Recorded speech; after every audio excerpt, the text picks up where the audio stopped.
રાજકોટમાં સ્કૂલના ત્રીજા માળેથી એક છાત્ર નીચે પટકાયો હોવાની જાણકારી સામે આવી રહી છે। ઉત્કર્ષ સ્કૂલની આ ઘટના સાંજે ચાલતા ટ્યુશન દરમિયાન આ દુર્ઘટના ઘટી।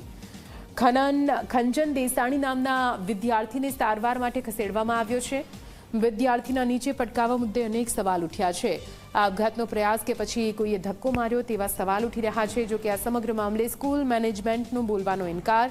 દુર્ઘટના અંગે સ્કૂલ મેનેજમેન્ટે પોલીસને જાણ નથી કરી। સાંજે 5 થી 8 વાગ્યા સુધી સ્કૂલમાં જ ટ્યુશન ચાલતા હોય છે। ઇજાગ્રસ્ત ખંજન દેસાણી ધોરણ 9માં અભ્યાસ કરે છે।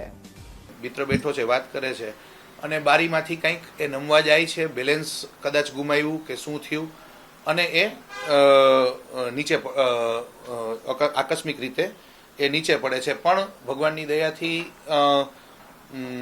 ત્યાં બરોબર જ બહાર એસીનું યુનિટ હતું, એટલે એસીના યુનિટ ઉપર એ પકડી લે છે। એસીના યુનિટ પકડી એટલે નીચે પડતો નથી અને એસીના યુનિટને હોલ્ડ કરી અને પછી એ પાછું અમારે સીધું તરત જ ધાબુ આવે છે, એટલે એસીના યુનિટને હોલ્ડ કરી અને પછી એ ધીમેકથી એને એસીના યુનિટને એ છોડી દે છે અને એટલે એ તરત જ એ ધાબા ઉપર ટૂંકમાં જેને કહેવાય ને કે જે આપણે નાનકડો ઠેકડો મારે અને એ ધાબા ઉપર આવે છે અને થોડુંક એને અહીંયા છોલાય છે